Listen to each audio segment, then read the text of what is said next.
Materi dasar pembelajaran BIPA. Yang pertama yaitu pengenalan alfabet.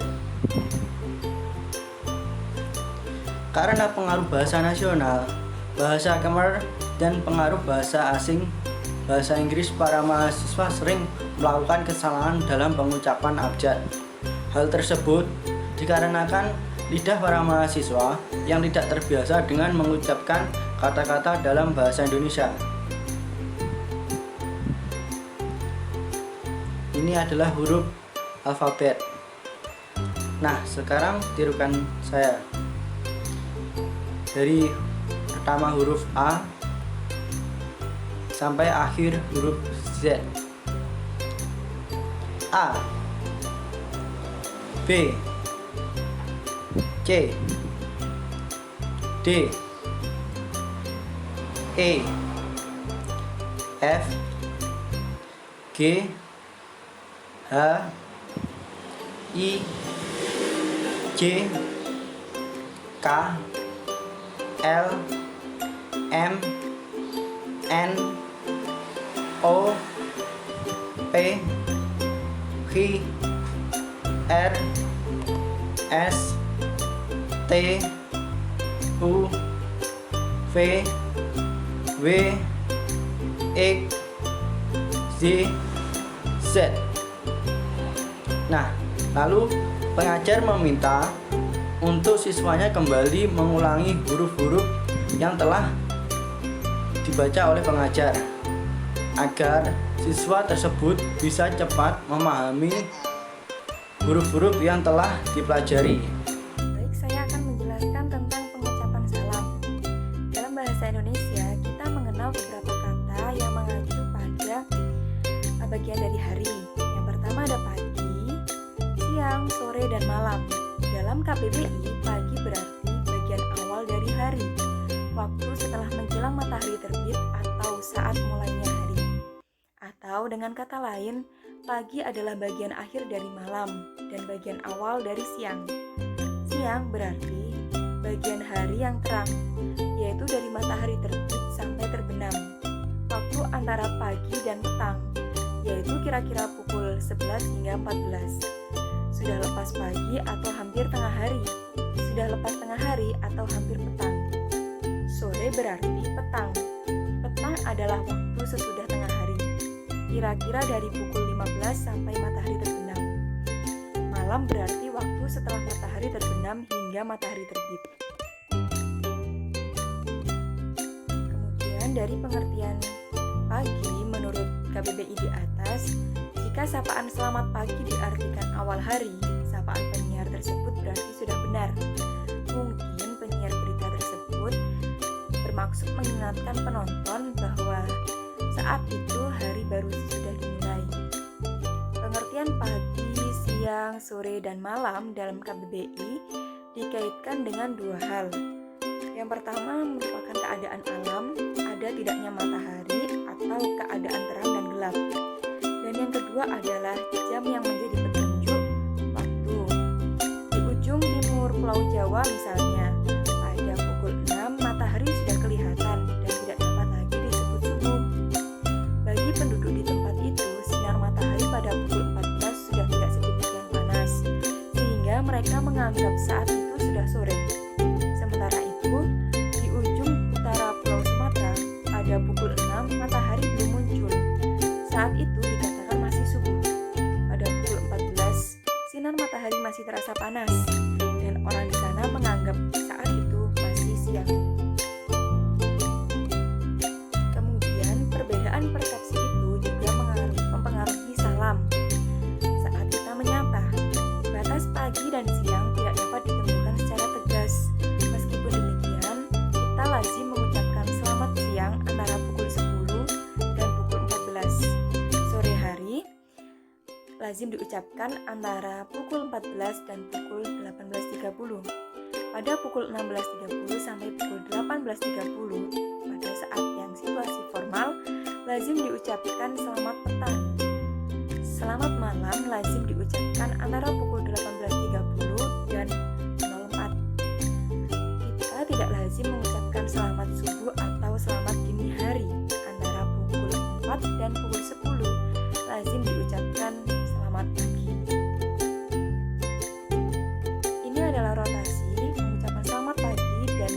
jam yang sudah ditetapkan. Bisa ditirukan semuanya. Selamat pagi mulai pukul 4 hingga pukul 10. Selamat siang mulai pukul 10 sampai pukul 14.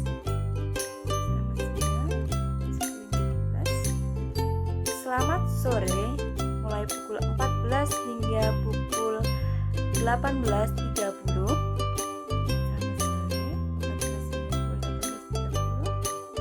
Selamat malam dari pukul 18.30 hingga 04.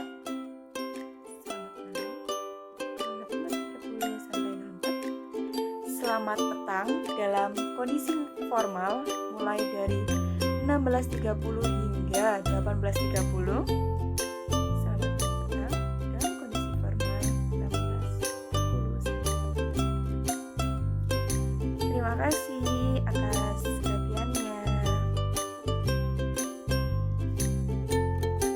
Pengucapan nama benda-benda di sekitar.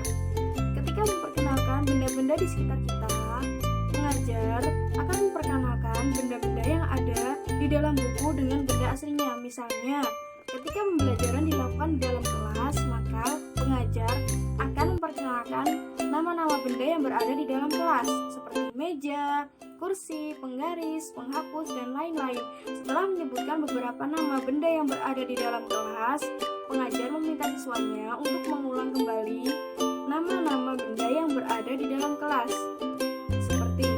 Contoh benda-benda yang ada di dalam kelas: meja, kursi, papan tulis, penghapus, spidol, dan lain-lain.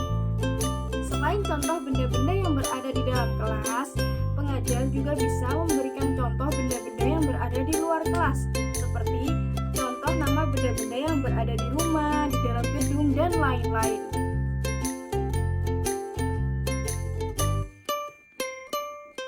Contoh benda-benda yang ada di dalam rumah. Di dalam rumah itu sendiri terdapat beberapa jenis ruangan. Ada kamar tidur, ada dapur, ada ruang keluarga, dan lain-lain. Contoh benda yang berada di dalam kamar tidur.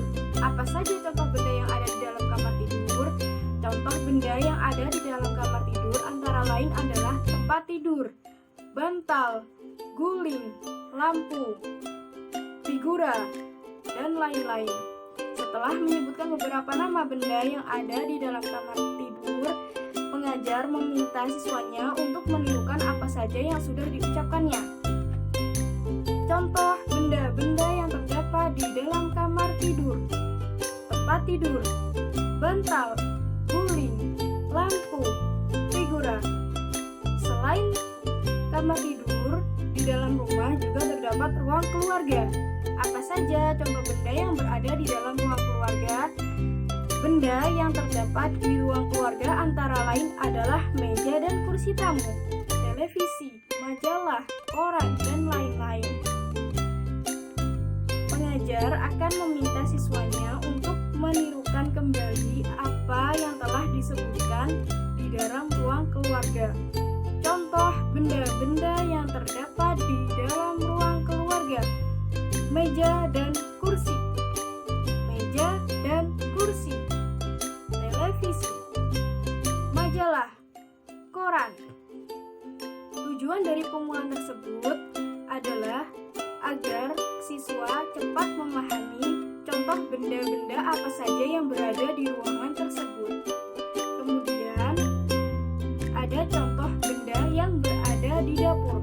Banyak sekali contoh benda yang berada di dapur. Di antaranya ada pisau, panci, kompor, piring, garpu, dan lain-lain. Setelah menyebutkan beberapa nama contoh benda yang berada di dapur, guru akan meminta siswanya kembali untuk menirukan beberapa contoh benda yang ada di dapur yang telah disebutkannya. Contoh benda-benda yang ada di dapur: kompor, panci, piring, gelas, garpu. Agar lebih mudah dipahami, setelah disebutkan oleh pengajar, maka pengajar akan meminta siswanya kembali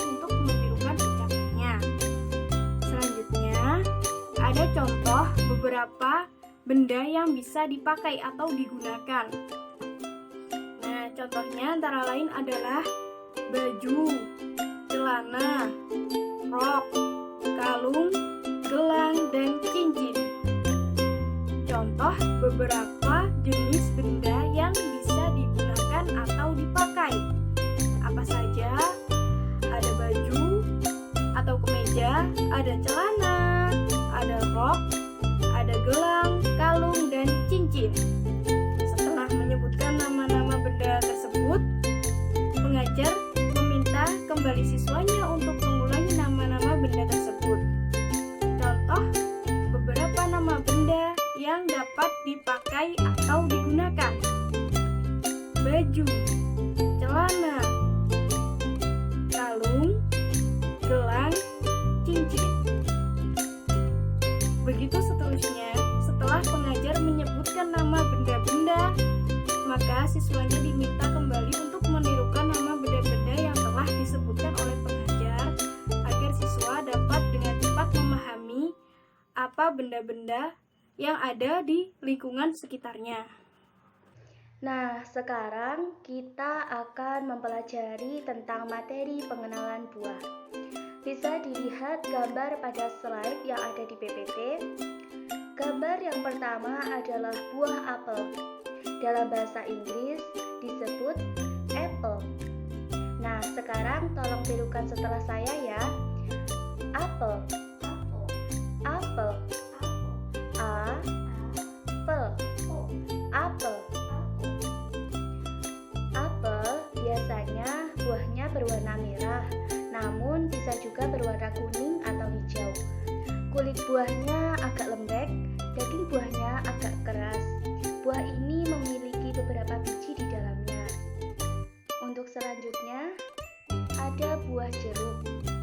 Buah jeruk ini dalam bahasa Inggris disebut dengan orange. Tirukan setelah saya ya. Jeruk, jeruk, jeruk,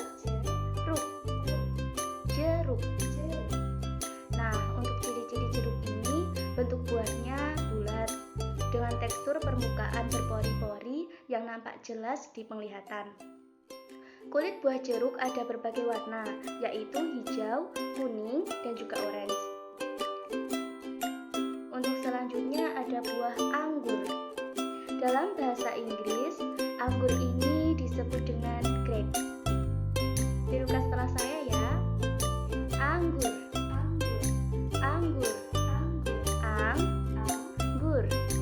anggur. Nah, ciri-ciri buah anggur ini berbentuk bulat kecil, menyerupai telur puyuh dengan diameter lingkaran 2-4 cm. Buah ini ada yang berwarna ungu, merah, hijau, dan hitam, tergantung varietasinya. Dilapisi kulit tipis, di mana di dalamnya terdapat daging buah yang berair dan kenyal berisi serat. Untuk selanjutnya ada buah nangka. Buah nangka ini dalam bahasa Inggris disebut dengan jackfruit. Tirukan setelah saya ya. Nangka, nangka,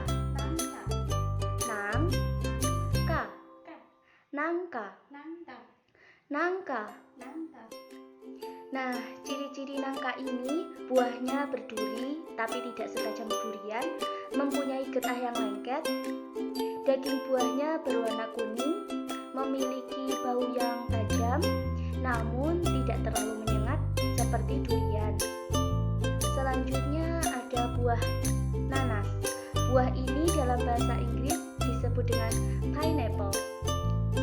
Tirukan setelah saya ya. Nanas, nanas, nanas, nanas, nanas. Nanas ini memiliki karakteristik daunnya panjang dan tebal dengan ujung lancip menyerupai duri. Buahnya lonjong atau bulat panjang, berwarna kuning, bersisik, lunak, rasanya